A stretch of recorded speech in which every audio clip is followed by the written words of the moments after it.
السلام عليكم ورحمة الله وبركاته. وعليكم السلام ورحمة الله يا أحباب يا شباب. I will be covering for Sheikh Nabil today. He's not feeling well, so he won't be able to teach. So I will be teaching his part, inshallah. Okay. Let me just pull up where it is.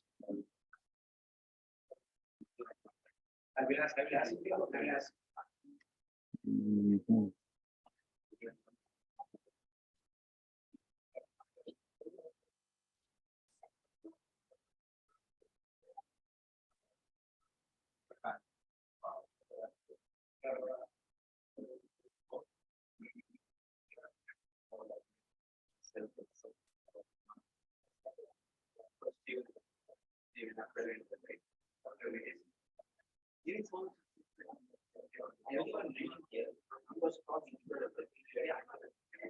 Can you guys see it properly?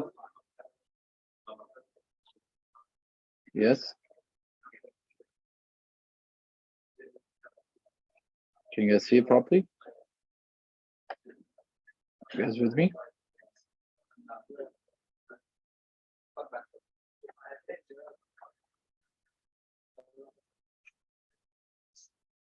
Can you guys see it properly?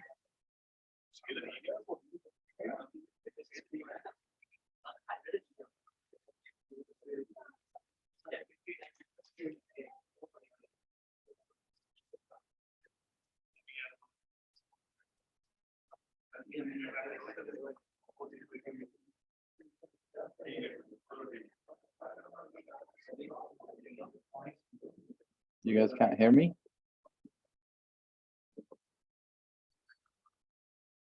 Yeah, I can hear you. Oh, you can hear me. So you can see the screen too. Yes. Okay, cool. Bismillah wa salatu wa salamu ala Rasulillah. So roles and duties of the wife now. Okay.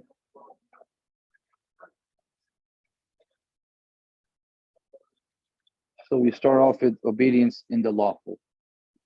So according to Sharia, she should obey her husband in all those matters which are permitted in deen, especially when it comes to deen. So this includes running the house in the manner he wants, not taking any major decisions without his permission. Why? Because the Prophet ﷺ said a woman who prays 5 times a day, fasts during the month of Ramadan, protects her chastity, and obeys her husband, will be said to her, enter paradise from whichever one of its doors that you desire. So everything is tied into doing ita'at of the amir, basically. This is what the essential background is. So men have to do ita'at of their amir if they're living in a more Muslim country, and the women have to do ita'at of their amir, which is inside the house. From another narration, we learned that Abu Umama radiallahu anhu narrates that the Holy Prophet sallallahu alaihi wasallam used to say, after piety, after taqwa, a believer does not gain anything better than a pious wife. One that if the husband instructs her to do something, she obeys him. And when he looks at her, she pleases him. If he bids her on oath to do something lawful in Islam, she fulfills his oath. And if he's away from her, she protects his interest pertaining to herself and his property. Right? So basically, she has his back. She looks after her husband. She looks after her children. And so, a woman who does that, then Allah, she's held very high in the court of Allah subhanahu wa ta'ala. In fact, from the narrations we find that the level that she will attain in the court of Allah, no man can attain that level merely because of the responsibilities that the woman is fulfilling, the wife is fulfilling. And then guarding his honor and wealth. So now the wife should not use the husband's wealth without his permission. If she has her own wealth, she's entitled to use it however she wants, but not in the manner that will displease her husband, right? So we're talking about extravagance. Extravagant spending, having extravagant expenditure, so stuff of that nature. So the righteous women are obedient and guardful of the property and honor of their husbands, when they're awake.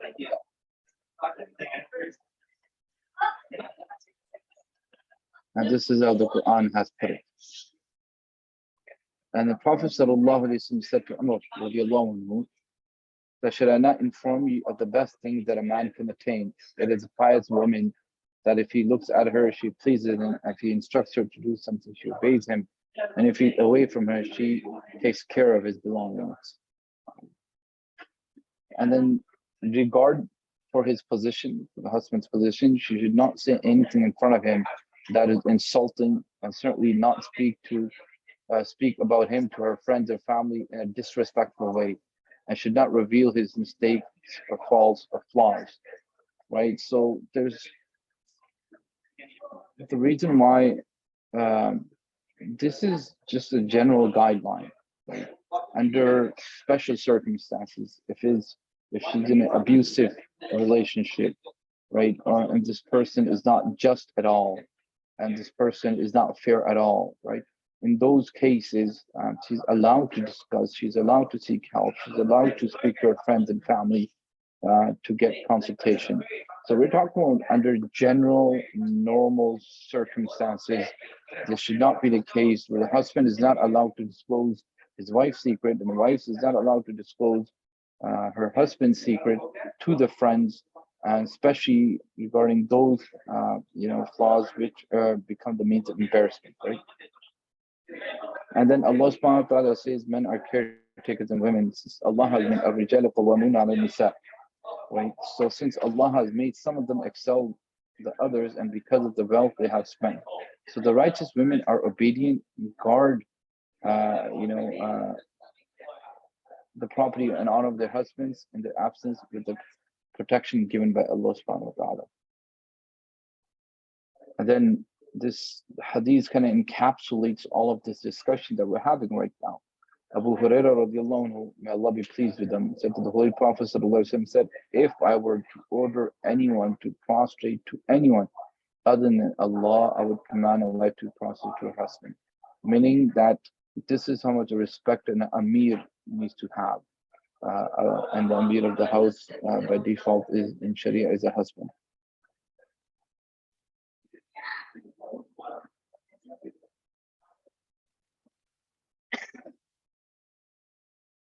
Okay. And raising his children, meaning her own children.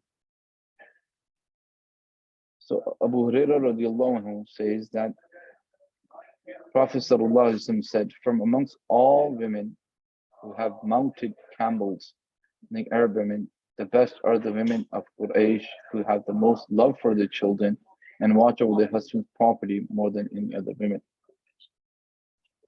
Anas radiallahu anhu says, when the companions of Rasulullah sallallahu alaihi wasallam used to marry off a woman, they would instruct her to serve her husband, take special care of his rights, and to raise the children with proper nurturing.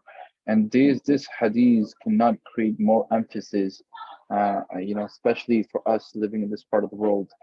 So the tarbiyah done right, because husband, as the Sharia has it, his job is mainly outside the house, is to go earn, to provide the children and his wife with a shelter and bread and butter.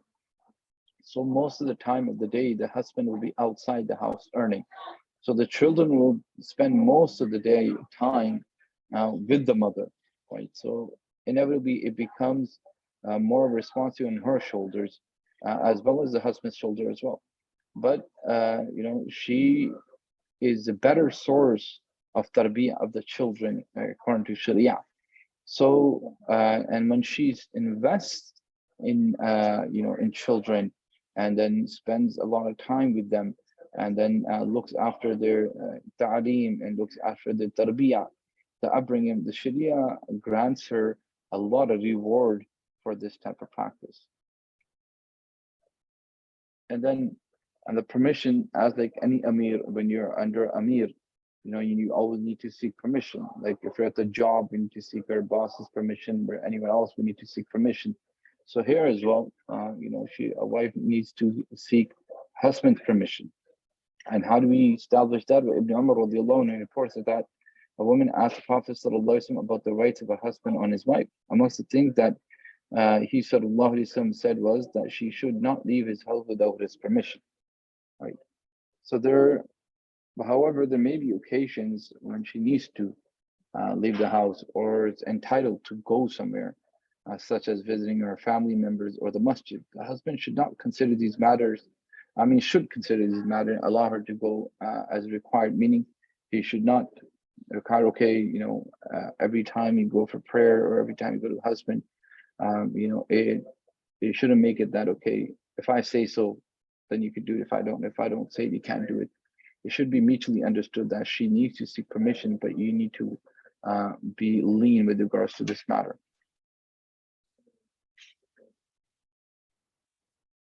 And then we find this at the life of Aisha radiallahu anha, Ummahatul Mu'mineen. It said to Prophet sallallahu alaihi wasallam that, will you give me permission to go to my parents' house? So, and Umar radiallahu anhu narrates that the Messenger of Allah sallallahu alaihi wasallam said, when your wives ask you for permission to go to the masjid at night, you should allow them, right? This is altogether a different discussion. I think I've had this with regards to women going to the masjid. We've had this discussion thoroughly in my session, my part.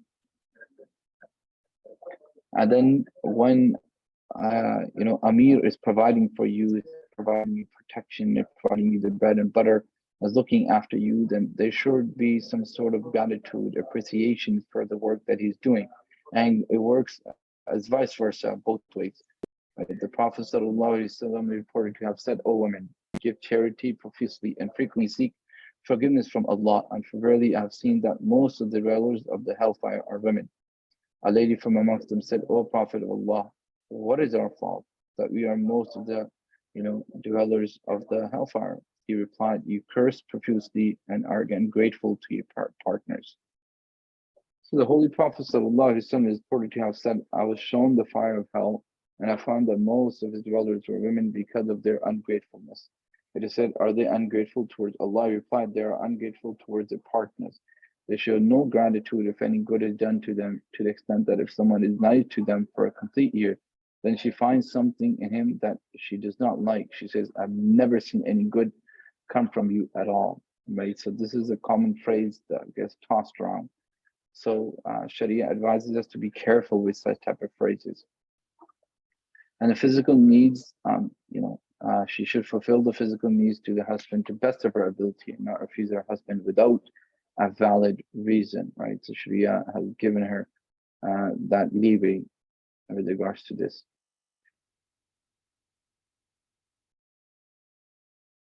And then there are some shared roles and duties. And one of them is that covering up each other's faults and mistakes. They are as Allah subhanahu wa ta'ala has mentioned in the Quran, they are as a garment to you and you are as a garment to them, right? And then striving to always give priority to the betterment of their relationship over everything else. This is so essential, right? These two things.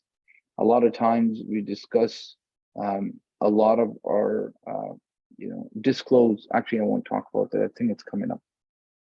Okay.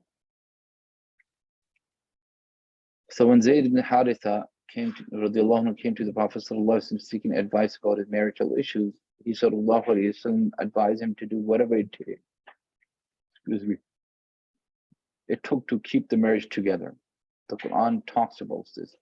Remember when you said to the one Allah had favored and you had also favored, meaning Zayd ibn Haritha, keep your wife with you and fear Allah, right? To helping each other become more obedient slaves of Allah. This is equally, distributed responsibility for both husband and wife. They have to make sure that both husband and wife are, encouraging each other to practice upon the commandments of Allah subhanahu wa ta'ala the way it was demonstrated to us by Rasulullah sallallahu alaihi wasallam. So never revealing intimate matters of each other's secrets. So, right, what Sharia wants us to keep our private life private, hence the word private life. So what husband and wife have in their private life, that should not be a public matter, should not be disclosed in front of family and friends, in a casual discussion, right? So if there's problems, that's a different story. But in a casual discussion, this should not be the talk. And then a lot of have this tendency to discuss these type of matters with their over WhatsApp or over Snapchat or over wherever, whatever medium that you're using nowadays. And then a lot of what happens in society, that a lot of people who have ill feelings, you might think that they're your friends, and then in that group, right? They end up sharing those conversations out into the public domain and take screenshots of it and make a big fuss out of it, right? So Sharia from the outset, right from the outset, has stopped us to share any private life, bedroom discussions with anyone else.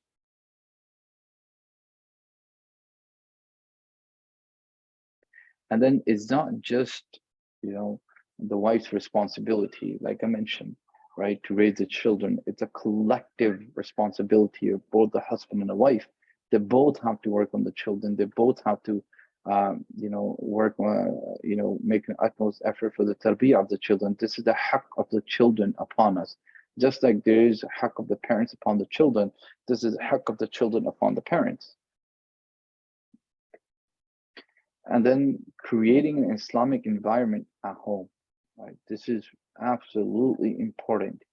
So, praying in front of the children, praying with the children, having collective group activities such as recitation of the Quran, there's a reading of the Hadith, doing ta'aleem at home from fada'il of virtues of Ramadan, virtues of Quran, virtues of adhkar, virtues of giving charity. So as a family, you sit together and do ta'aleem and read about this. So that creates a beautiful space at home for the children in which they can learn, Islamic knowledge and then receive Islamic upbringings.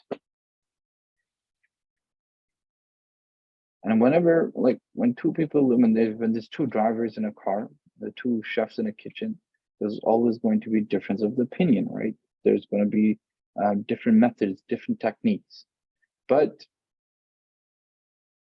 what we need to understand, like Sal has mentioned here, that if the above mentioned roles, duties, and teachings are observed, right, many conflicts can be avoided together. At times when the relationship is not running smoothly, these teachings are the first point of consideration. It may be a weakness in one of these areas that is causing the issues.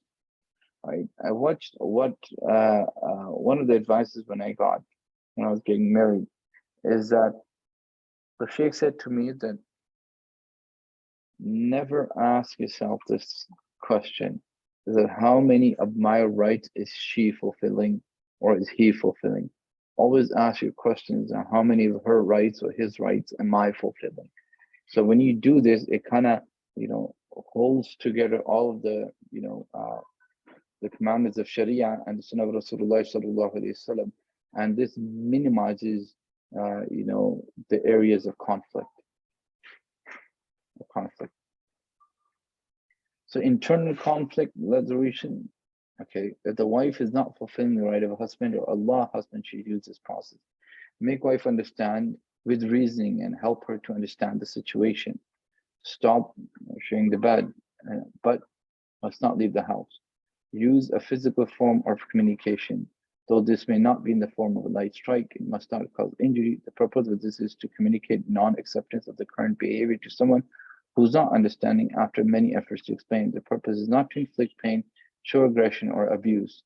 The physical abuse is not tolerated in Islam. Right? That's very clear. In fact, if he injures her, she could claim qisas, right? The right to have a similar injury inflicted upon him by law. So it is important to note that this third option is only to be used in extreme circumstances and had been discouraged in hadith. In fact, the hadith of Tirmidhi rahimahullah ta'ala mentions that leaving her bed and striking her without leaving marks could only be used if commits an open indecency such as adultery or or zina or something like that. That's the level. That's when you're allowed to go down this route. But apart from that, this is the last resort. This is the last means of trying to fix the problem.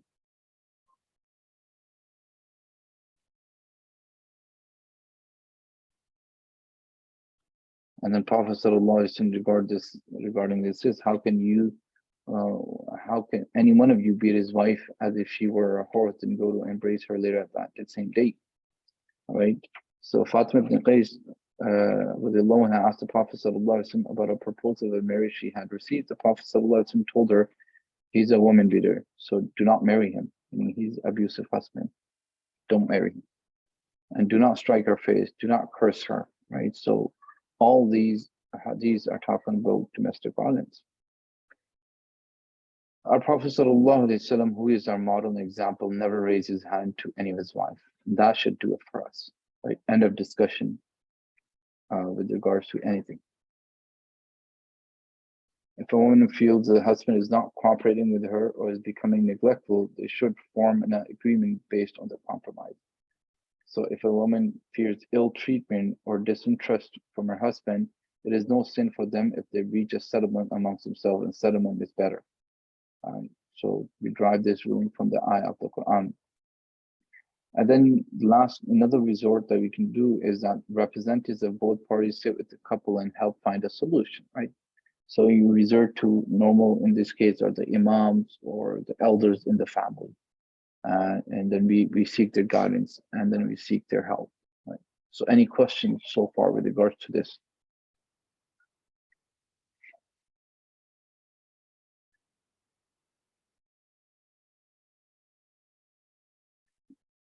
No questions, so I'll move on to the money handbook now, inshallah. You guys are very quiet today.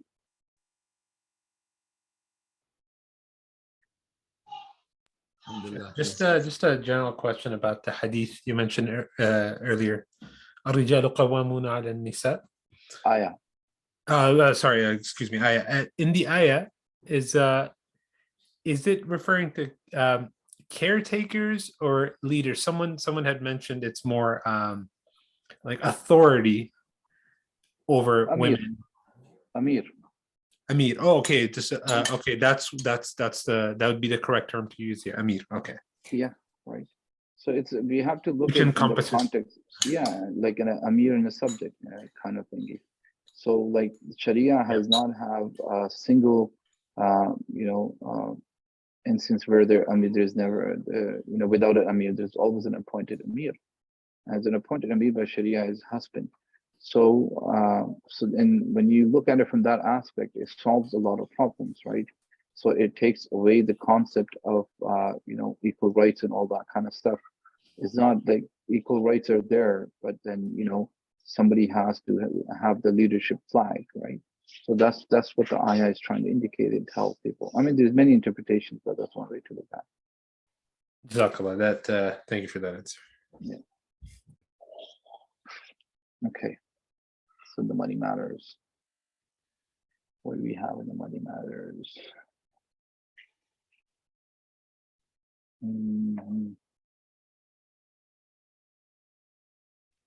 So we're starting with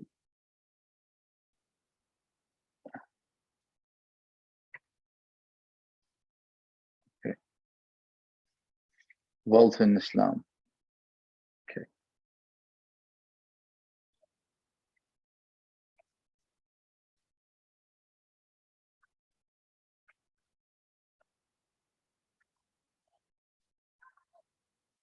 So we can talk about, there's just general guidelines with regards to wealth. In some places, the Quran has indicated the wealth is not a good thing. In some places, it has indicated it is a good thing. In those places where the Quran says the wealth is not a good thing, is when it becomes a means the person becomes arrogant, and the person does not give charity from it, and he becomes very stingy about it, and he boasts and he walks around with a chip on his shoulder. So when a person builds these type of characteristics, then Islam says that the wealth is a means of destruction for this person and is not good for this person at all. On the opposite end of the spectrum, when the person who's received abundance amount of wealth, Allah subhanahu wa ta'ala, he gives charity from it, he spends on the impoverished, he's very generous with regards to spending it on the people. and he does not walk around with, he does not boast about it, it does not take pride in it. And then in that sense, then this wealth becomes a means of salvation for this person, this world and hereafter, then it is a good thing for him. So like Osman bin Affan radiallahu anhu, a very, very rich merchant.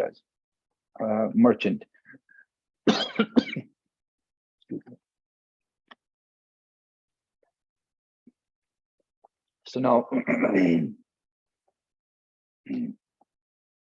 now, like, and the way he used to spend on the Muslims, and he bought a well for the Muslims, and he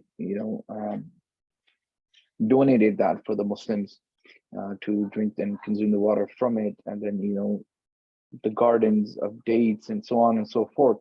Hence why he received the title Ghani, right? Usman al-Ghani. Why? Because he was just a generous person. So when you have personality like that, then wealth is a means of salvation. Wealth is good for you. On the opposite, if you look at Qarun, and if you look at Fir'aun, and you look at all these people, the wealth was a means of destruction for them, right? So it was bad for them. So this is the entire concept of wealth in Islam, right? And then there's two simple ways of acquiring. I'm just summarizing all of this chapter for you guys. So two ways of attaining wealth: lawful and unlawful. If it's unlawful, then it's a mean of destruction right away. If it's lawful and the zakat is given and you spend it according to the way Sharia has given permission to spend it, then it becomes a means of salvation. And there are tons and tons of examples of good wealth and bad wealth in the Quran itself. The Quran talks about it excessively. Okay. So let's go to the nitty-gritty of it, the trade and sales. So basically, a trade is an exchange of valuable with mutual consent. That's the word here, mutual consent. You're trading something, one item for another. A valuable is something that is held in value, whether it is a good or a service. Islamically, the term is mal, and then plural is amwal, right? And the word mal is used for anything that has value. A sale is an exchange of goods. The Islamic legal term for trade and sale is bay'ah or buyur. Okay. Buying an item with cash or bartering goods, paying for a service, renting a product, and doing a job for salary all involve both sides giving or receiving something of value. Thus, all these transactions are included in trade. Allah had made trayful, وَأَحَلَّ اللَّهُ الْبَيْءَ وَحَرَّمَ الرِّبَا. So Allah had made bay halal.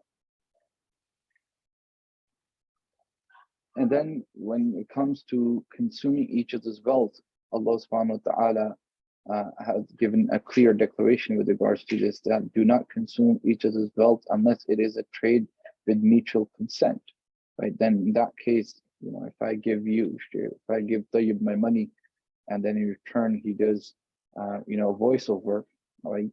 So that is a service that he provided. So then he's allowed to take that money. Okay. So the guidelines in this section apply to a wide range of sales. Okay, a wide range. But we won't get into too much details of every type of, just the general overall concept of it. So what does a sale entail? Basically, let's start with the merchandise. Anything, any commodity or anything, actually, I shouldn't say commodity, anything bought or sold must generally meet these prerequisites. Existence. Okay. The good or commodity being sold must exist at the time of the sale. Selling a currently non-existent item is impermissible. Example, right? Selling a pregnant animal's baby before it is born. Selling milk while it is still in the udders of the cow. Selling off fruit or vegetable before they grow. Like selling the crop before they grow. But okay, I won't get into the specifics. There are two exceptions to this rule: advanced payment sales and manufacturing contracts. So we will talk about those as well. And specified goods. The good or commodity being sold must be designated. A deal to sell one of a dozen different watches will not be valid once the item being sold has been designated. So it has to be specified. Sharia looks for clarity. Sharia, especially in transactions, it does not want anything vague. Right? I sold you one of those watches. No, you have to specify which watch are you selling, right? And you have to point at it and then give us some sort of description. And then specified owner. Ownership is another thing. The item must belong to a specific owner, whether it is a person or group. One cannot sell something that is not owned by anyone in particular. Like if you don't own it, you see this piece of land, you're like, hey, I'll sell you this. Right? It doesn't work like that. Right? So you have to own it or someone else has to own it. And that's how, and the ownership is transferable, basically. Let's look at some examples here. Uncontained waters, free roaming wildlife. Like if Tayyib looks at the deer here in BC and he's like, hey, I'll sell you that deer. You can't sell that, right? It's a free and grazing deer, right? Anyone can get a hold of it. So you can't put a price on it and say, I'll sell you that, right? Sand in the desert, unclaimed minerals and natural resources, sunlight, air, right? So this is something that is, unless you have like trapped air from some place, I've seen it, and you put in a can, and then that's not what they're talking about. It's like normally these are just examples which come in fiqh books, basically. So they mention them here.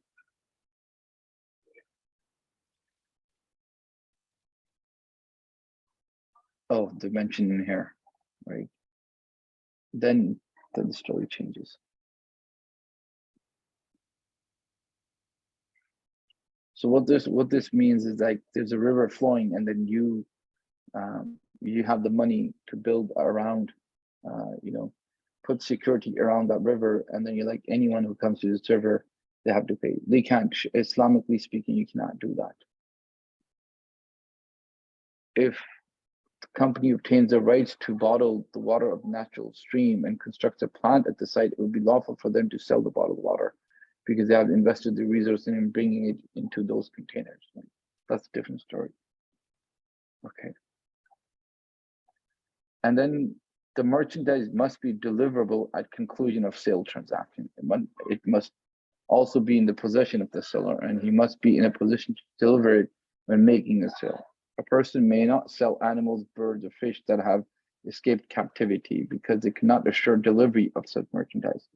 Likewise, one may not sell an item they have lost, right? Hey, I lost my car, but I'll sell it to you, right? So it doesn't work like that. Brother Umar, you can't sell your car like that, okay?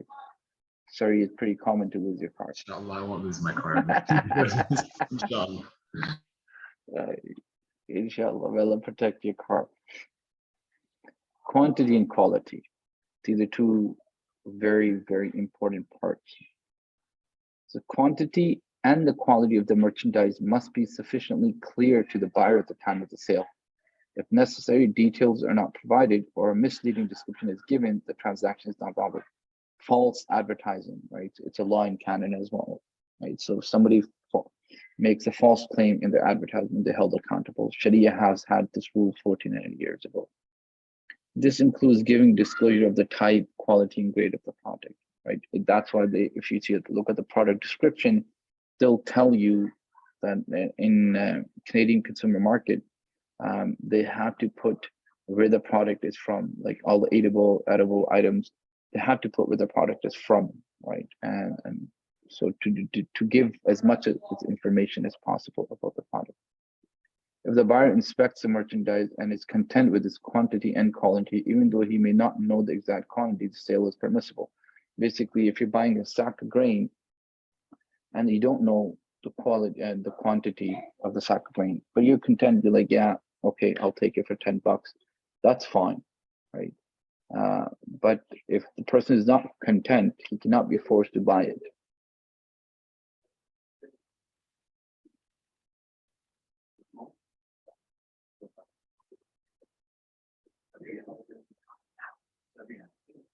Okay. I'm not going to go into this example here. Lawfulness.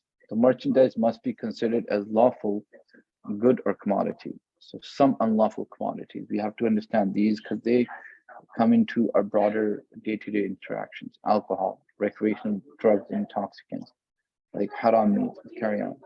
Swine, pork, skin, or parts of the pig. Idols, items symbolic of kufr and shirk. Blood, blood, right? Parts of human body, human hair, any item that is haram for one's own usage. Musical instruments, products promoting sin or indecency, right? Cannot use those. And then this is where the rule comes from.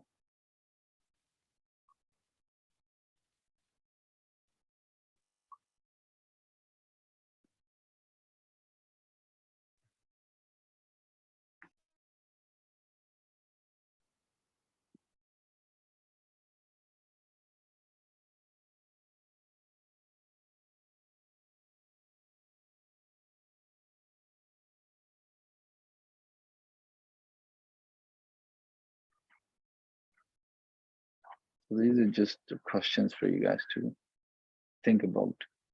Okay.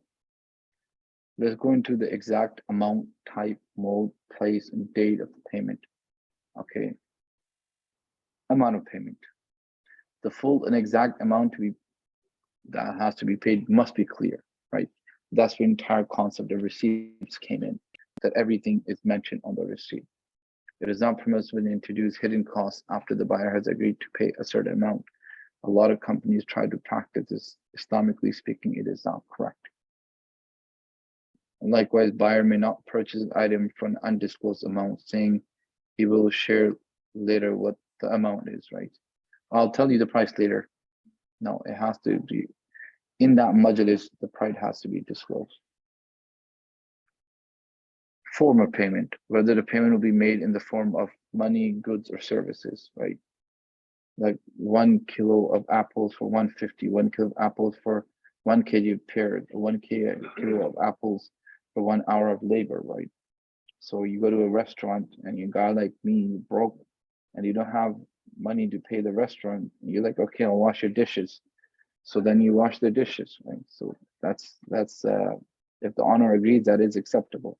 Not that I'm ever going to do that. Don't judge me. If I could just ask a question here.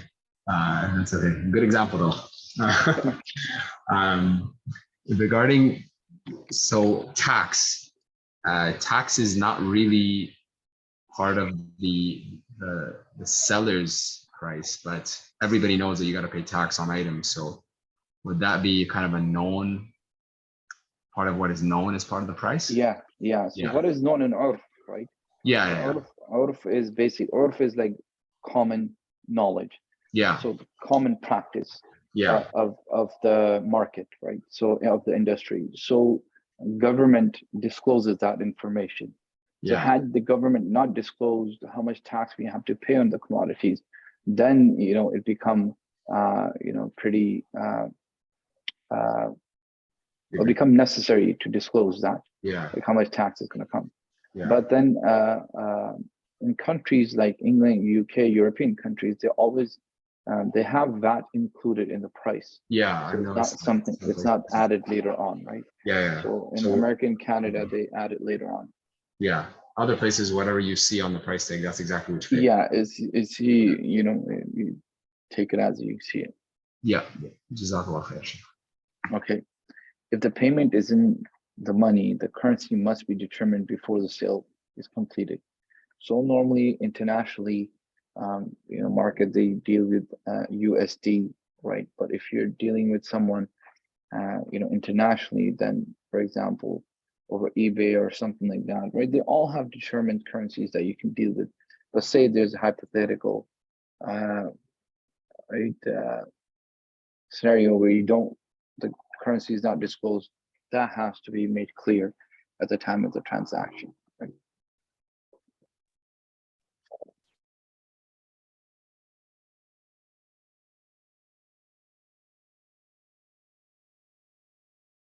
Mode of payment.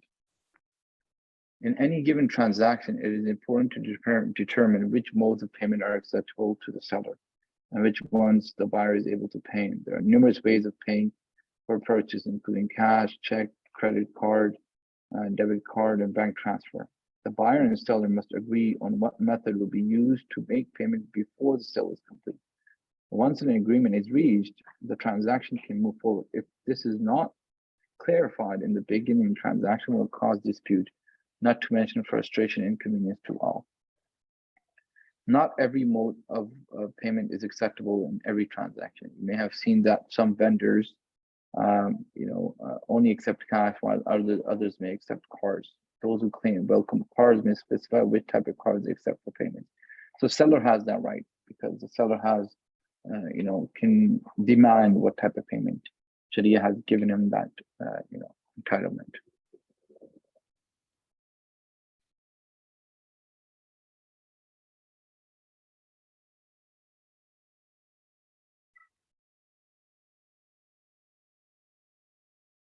Date and schedule of payment. While many purchases require immediate payment, some sales may allow payment on a later date, and others may permit payments in multiple installments. The date and schedule of payment should be determined during the transaction prior to completing the transaction, and dealing which is, this is clarified, is not permissible. Like it has to be stipulated. Even amongst friends, you can't say pay me later.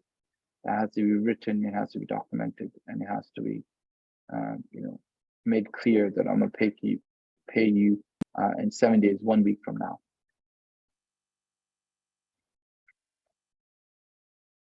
Okay.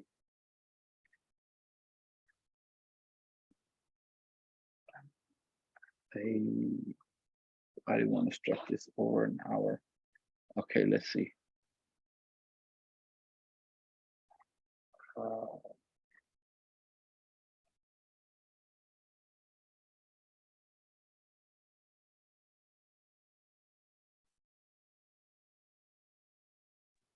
Sheikh, I'm just going to take a Maghrib break, inshallah. Yeah, sure.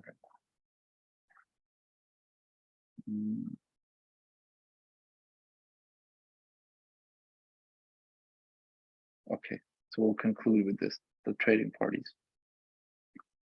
The basic requisite for a person to buy or sell is that they must be sane, right? And at an age where they are able to understand the transaction and its implications. So you can't do buy and sell with a 6-year-old, right? They don't have the understanding. All right, so it has to be at an age where, like, if a 9-year-old, a 10-year-old, 11-year-old does it, they have an understanding. Okay. Obviously, Sheikh, sorry, if their guardian, like let's say the 6-year-old owns a lot of wealth, but their guardian is disposing of their affairs, then would that be permissible? Yeah. Like, obviously, what Sharia wants is someone who's sane at least at a decent age to make the transaction.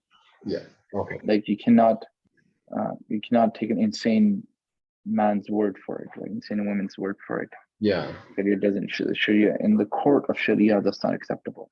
Yeah. Oh, just not the law. And the buyer and the seller must be two different parties. The person cannot sell to themselves. Likewise, the company cannot buy its own assets or sell to themselves. That's pretty standard. Possession. A sale results in the merchandise becoming the property of the buyer and being transferred into his own possession. These are two types of possession. Okay, let's look at them. Actual possession. This is when the item is physically handed over to the buyer. And then constructive possession. The merchandise is placed in such a way that the buyer has control over the merchandise and can retrieve it at any time. For example, a person purchases a car and the seller hands over the keys to the customer, telling him the car is now his and he's welcome to take it. The buyer takes the keys but leaves the car in the seller's driveway, saying that he will come back with a friend to pick it up later. Though the car is physically on the seller's driveway, the buyer has taken constructive possession of it. Right? Possession, what does it mean? Equals transfer of liability. It is important to note who has possession of the merchandise at any given time during the sale process, because the merchandise remains the risk and liability of the possessor. In both cases above, the ability has transferred to the buyer. If anything happens to the item after the actual constructive possession, the buyer is liable for it and must bear the loss. Okay, let's look at the example. In the first case, the buyer brings the lawnmower home and drops it while unloading it from his trunk, breaking the blade. He must bear this loss from his own pocket, as the item has been damaged in his possession, thus his liability. In the second case, after the seller left the car, someone backed the truck into the driveway and hit the newly sold car. Here also the buyer is liable for the loss because he has taken constructive possession of the car. Let's change the scenario a little bit, okay? The seller, while wheeling the lawnmower over to the buyer's car, pushes it over a rock and breaks the blade. In the car scenario, the seller asks the buyer to pay the full amount, after which he would hand over the keys. While the buyer is gone to withdraw the money, the truck backs into the seller's driveway and damages the car. In both these cases, the seller still has possession of the property and therefore must assume any risk related to it. He will be entirely reliable for the damages that have occurred. Make sense? Okay, any questions? If there's no questions, you can log off. And keep in mind, let me look at the outline.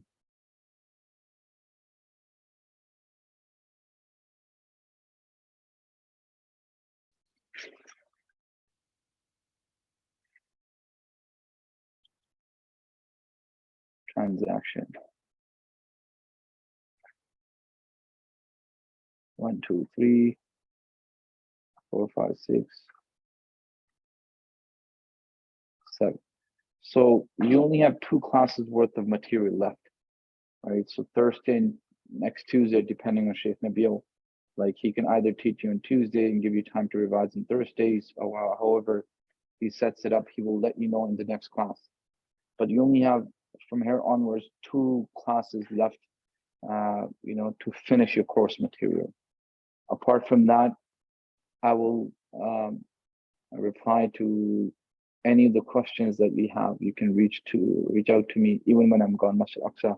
I will reply to your emails, and get back to you with regards to the stuff that you have covered. So now, besides the 2 classes, all your time should be going over revising the stuff, and you can always ask me questions. I think one of Brother Umar had asked me, I think last week. So that's a good sign, right? So get your revision going, right? And then and this booklet is pretty self-explanatory stuff anyway. It's not that hard to understand. So 2 more classes.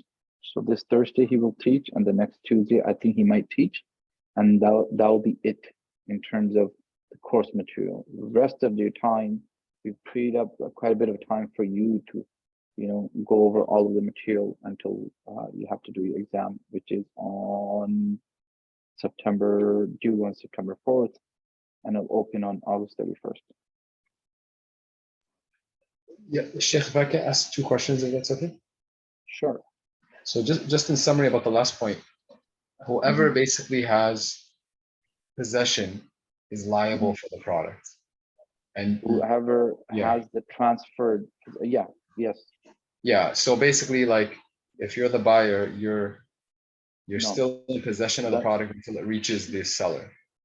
No, so let me make that clear, right? Like when we are talking about possessions, you have to understand the 2 general concepts about the possession in Sharia. Yeah. Actual possession. Actual possession is that, they deliver the car to you. Yes. Let's say car drive. I'll give you a better example. Car drive. You order a car online and they deliver the car to you. Now the car is parked in your driveway and then something happens to it. The car is actually in your possession. Or you buy a car from Car Drive and then, while you were buying it, something happened.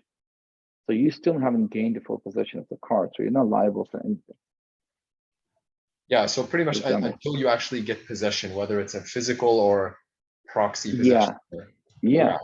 Physical, like if the person is going to give you the keys, that's basically possession of the car, right? Yeah. After So that, if after that, like even if it's on someone else's property or whatever happens to it, that seller is not responsible for it, yeah, yeah. right? Okay. So yeah. So like let's say you bought a cake from Walmart, a halal cake, for your anniversary or something, and you're walking out. You paid for the cake. You're walking out and you drop it. That liability is not Walmart's anymore, right? It's your liability. Either you buy a new cake or you go home without a cake. So, but that's not Walmart's Yeah. responsibility. However, if there Let's- is, sorry, no, go ahead. Yeah. So now let's say if you take the cake to the cashier and the cashier drops it. So now, and you haven't paid for it. So now Walmart's will be liable for that, right? Not you. Yeah. But I guess if there's something that, like, let's say after you get possession of the cake or the car, if there's something that caused damage or caused you to drop the cake that was not your fault, such as, for example, there was water on the floor in Walmart after you purchased it. Now that would be a different, not necessarily claiming damages just for the cake, but that would kind of be a different scenario, right? Yes, it would be a different scenario Yeah. altogether. Yeah. No. So even then, right? Let's say when someone hits your car, for example, right? That person will be responsible for paying the damages, right? Someone hits the car, but you'll still have to deal with it. So even though you paid for the cake and you fell because of the water, now you'll have to deal with Walmart with regards to getting compensation for the cake that you've lost because of the water spill. Yeah. But in terms of the transaction itself, it was done. So who's responsible for an item? Like this happens to me sometimes, like I'm shopping with family, my daughter grabs something, she's like less than 2, and then she might like put her mouth on it or something like that. I'm assuming I've always treated it as I'm responsible because I've put it into the cart. Is that the correct understanding? Ethically. Yes, ethically, right? And Yeah, Sharai, is it not the same? Technically, the matter is taken into the court, right? Yeah. So, and the judge will pass the rulings on it. Yeah. Okay. Yeah. Right. So technically, that's how it is. If there's a dispute, and then the matter is taken into the court, and then court will pass the judgment on it. So for us, in day-to-day stuff like that, it becomes more of an ethical issue. Because my daughter has taken the chocolate, she's opened it. Now I gotta pay for it. Right? Yeah. I shouldn't put it back because there's, they will suffer loss. Yeah. So yeah, and then technically they can make you pay for it too. Yeah. Because Okay. you damaged it, right? So Yeah, no of use course, to that. of Yeah, course. yeah. And my second question, if that's okay, is just I want to know, mashallah, how are you going to Al-Aqsa? I just want to know, like, how easy is it? How difficult are you going alone? Is it with a group? Like, is it I'm easy to taking go a group. there? I'm taking Okay. a group. I'll let you. The reason why I'm going is so I know what the process is and how hard it is or easy it is. If it goes through, then I want to take a group in November, inshallah. Yeah. And you're going with like a Hajj or Umrah company? Like Yeah, Dar es Salaam. Oh, alhamdulillah. Okay. Yeah, please let us know how it goes because Inshallah. this regarding, I was just speaking to my dad yesterday about this, how difficult or easy it is to get into Al-Aqsa. Inshallah, I'll let you know. Jazakallah khair. Oh yeah. Any other questions? So if you don't have any questions, When is you can it log off. that you're going, Sheikh? Thursday. Thursday, inshallah. Yeah, Mashallah. It'll be easy. Thursday, inshallah. Please remember us in your du'as. Inshallah, that's for sure.